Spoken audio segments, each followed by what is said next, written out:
Ladies and gentlemen, we'd like to welcome to the show right now Rachael Harris. You've seen her in countless things.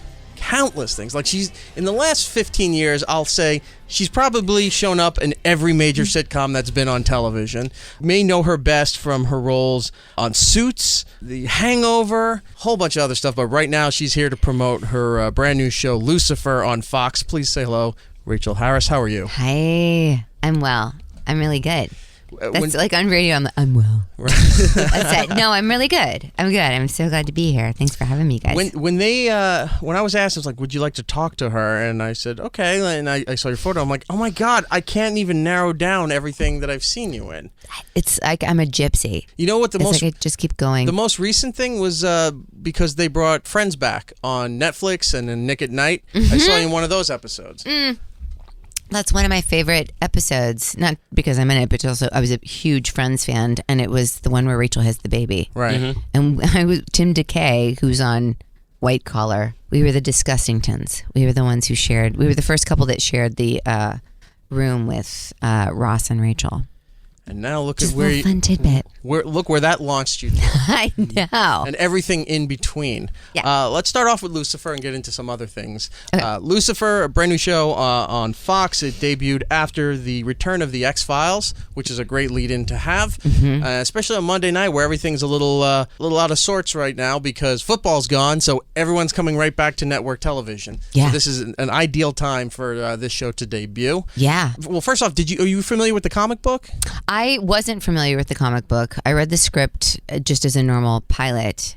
I knew that it was based on a DC comic, but I didn't realize that it was Neil Gaiman's DC comic until after the fact. And then I went back. And my character, Linda, the therapist, didn't exist in the original.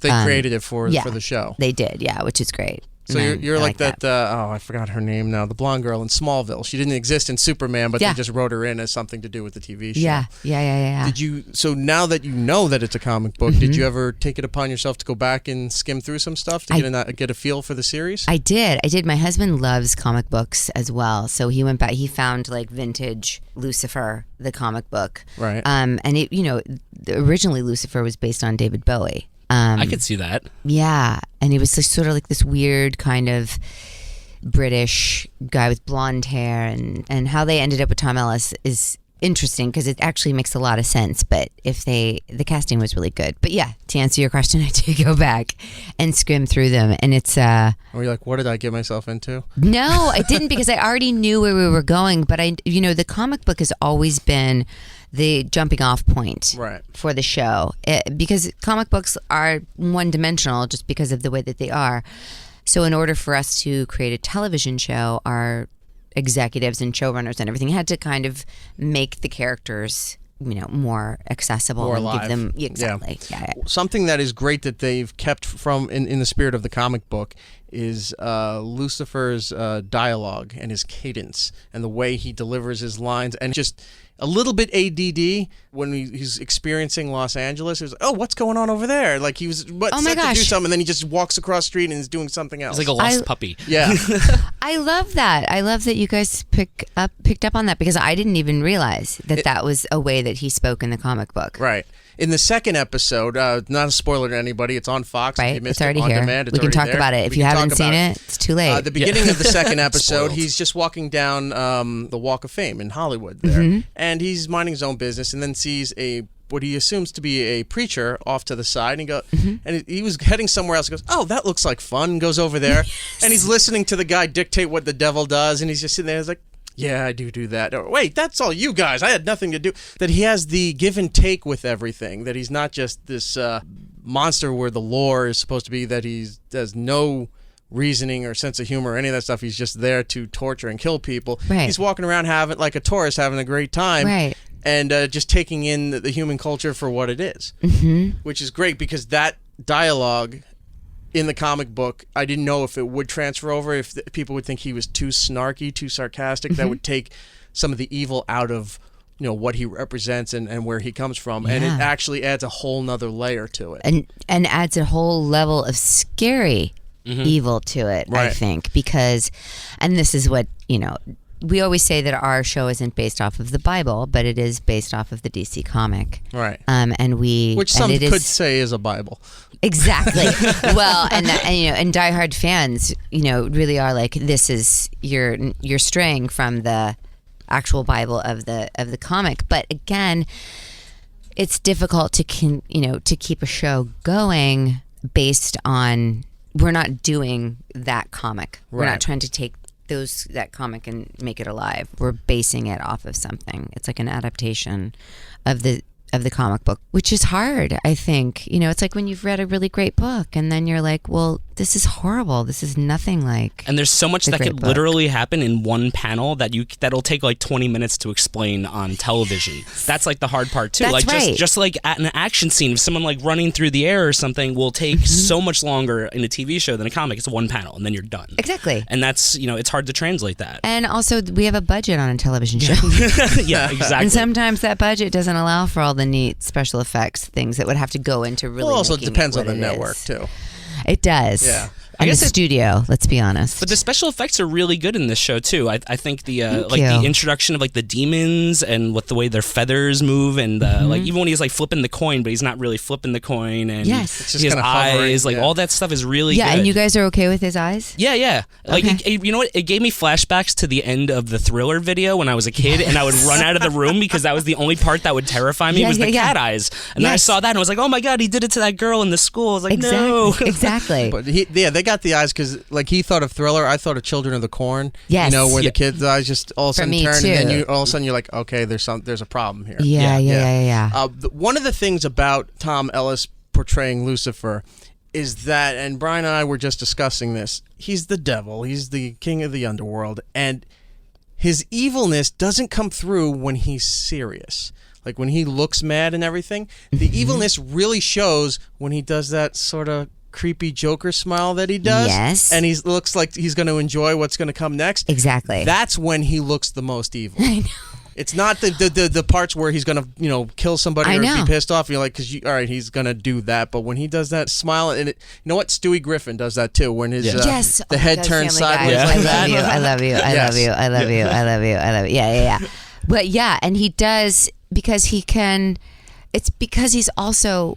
Hoodwinking isn't the right word to say. Like when he's duping somebody into, it's like we call it like he turns on his mojo. Like on set, we're like it's mojo time, right, or whatever. But he is manipulating someone. Well, even that's exactly it. That first scene that he's in with you, and you see how he starts like changing the scene, and then how you start playing into his hand. Yeah. And then the deal that he makes that he has to follow through on. I thought that was great. I thought everything about that was hilarious. I'm so glad. And it played very well. I really enjoyed it. Thank you. We didn't state that you play Dr. Linda Martin on the show, where you're now his therapist. Wasn't supposed to work out that way, but you two have some sort of agreement where he trusts you. He feels he could confide into you and not have to lie about anything. He can be really open, and you just want him for his body. You just want to have sex with him. Right. So you got to, and I think he even said in the second episode after your first session, he goes, I think you're getting the better end of this deal, and then you attack him on the couch. Yes. Yeah. It's true. She is, she's very repressed. She is a little repressed. Yeah. And as far as, but also he does bring out a side of her that I think that she keeps under wraps. Right. Which is exciting. But the one thing that I will say that Lucifer says in the pilot that I love is, and we added this, the writers added this, because I was like, she can't be just this dingbat that is like attracted to him, and she has to be good at what she does. Right.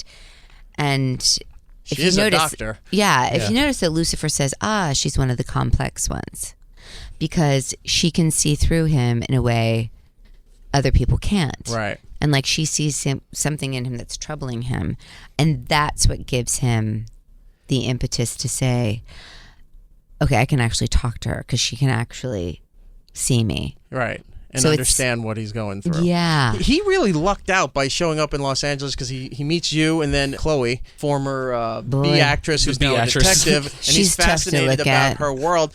She has no draw to him, and he can't sort of controller with what he has either. So he's fascinated by both of you. He's like, these two don't give a fuck about me, and I really want to be all around this and be everything with them. Right. Yeah. It's like it's when somebody finally calls you out on your shit. Yeah. You know what I mean? You're like, oh, I like this person because like they really do see me. They get me. Yeah. That makes a lot of sense because he's Lord of the Underworld. Right. Everyone's yesing him to death or terrified of him. Exactly. He's only interested in what's going on, from people from heaven. He's the only ones he'll actually, whether he wants to talk to them or not, entertain that. And the fact that the humans that he's encountered don't give a shit about anything that he is or what he does. Now he's like, these are going to be my best friends because they don't care. Yeah. Yeah. Yeah, and I think that's something that's great about his character is that or I should say that in our relationship is that he's really only that vulnerable and that honest when he's in the office with me. Like we see a side of him that's different than any other time. And then he has a completely different relationship with Maze. And then I love that his relationship with Amenadiel is truly like brothers. And as we go along, you'll see Amenadiel, like DB, starts to we relax like the angel speak. Right. And then they get down to it. And they're talking brother to brother, which is fun. That's cool. That I have a question because I'm not overly familiar with the comic books. But with Amenadiel. Amenadiel was not black in the comic book. I'm kidding. That's not where I'm going with it. No, I know. I'm making a joke. I'm sorry. How dare you? This interview's over. Sorry. No, what I'm trying to figure out is they make the line very blurry because he's coming down and relaying messages from God and saying you need to get back to hell to, do what you're supposed to be doing. And it's like there's souls not being tortured. Like we need you there. Exactly. and they keep they're running him up. There's little cracks in their conversation where he's like, you don't realize what happens when you're not there or what's going to happen. Like Lucifer's forgetting, he's turning kind of human, which they show you in the show. What I don't understand is he playing both sides?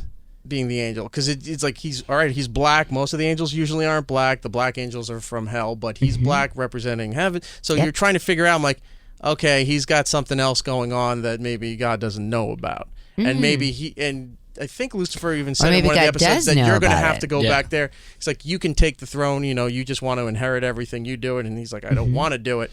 So there's like all these weird layers across, will he or won't he kind of stuff. Yeah. Well, and that's exactly what we want. Right. Is like the blurred lines between good and evil. Let me also ask you. I like that. I like that ambiguity. I know. It kind of keeps you watching it because you don't know where it's going to turn. It keeps you on that edge. And it's also kind of like we've led people to believe that we're a procedural, and then we're like, but maybe this episode we won't be so much a procedural, and we'll delve more into characters. And I think that's for us very exciting because we. You know what you're going to get in a Law and Order episode. Right. Something's going to go wrong. You have to figure it out, and then everything's kind of tied up into a neat bow unless it's a two-parter. Yep. And our show, it's like if you don't watch every week, you miss out. You will miss something. Like you'll need to be like, huh? So it's kind of, I like that. And I think in this world of Hulu and Amazon and just binge watching. Yeah, that I think that we have to be creative and come up with different things so that people watch. Let me ask you about when you guys are all cast. You do your first table read. You go through the motions of shooting the first episode. Now, obviously, it's a DC property, so I'm sure there's DC advisories or something contributing to what you guys write and how you produce the show, right? Are there consultants there? To my knowledge, at this point, we don't have any DC comic people that are consulting on the show. My question is then, I loved Constantine when it came out. Yeah. I really loved Constantine. And when I was at San Diego Comic-Con, there was a lot of mixed emotions with stuff because they announced Constantine was completely done. NBC was canceling it. Right. Then there was talk about they're moving Constantine as part of, I think it was Arrow's storyline or something like that into there. So he doesn't have his own world anymore, but he's joining another and keeping it alive. Yeah. I think Constantine got an unfair break. I don't know why, because I don't think NBC really handled it right. And I've noticed a lot of the network-based properties for comic books don't always tend to get the attention or the positioning that it should, even though the show is great. Was there worry or concern based on Constantine failing on network television, that starting up another DC property or just another comic book property on another major network, was there concern like we really got to get this right, or we're going to follow the same footsteps as Constantine? Yes and no. It's kind of like whenever you do a sitcom, you learn from other shows' experiences. But I think the thing with Lucifer is Lucifer casting that part in particular was so important. Right. And I think we knew. I mean, I think you can say, yeah, are we getting too comic book heavy? Right. Like, are they going to give it the same treatment? And I think that is, you have to look at each show. Hopefully, every network and each person that's in charge of programming looks at each show as an individual. Just like you have a beard. Right. You're wearing a blue sweatshirt. I have glasses. Like none of that's true. Am I oversimplifying things? No. I understand what you're saying. Yeah. Because it's this, like, I don't think, because then you could say the same thing with comedies, like different workplace comedies or family comedies. The workplace or things like comedies and those kind of things come from somebody who wrote and created it, and it's not all tied together. I get DC you. can come down. It's just like if you had a Disney show, right, and it was produced on ABC, and then that tanked, and they're producing another show on another network. They got to come down and say, look, we're already one strike in the bag here. Right. With that show, we got to make sure we get this right, so we don't have yet another thing like there. I think what works best, and it sounds like an insult, but it's not, for Lucifer, is that people don't recognize it as a comic book. All right, when in San Diego Comic-Con, there wasn't much promotion for Lucifer other than just these poster boards that just said Lucifer. Exactly. Coming. And everyone's like, oh, cool, what is that? And some people knew it was comic books, a lot of people didn't. But what you will know, what was very clear to us was that we did not want to mislead comic book fans and say it's exactly based on the comic book. Right.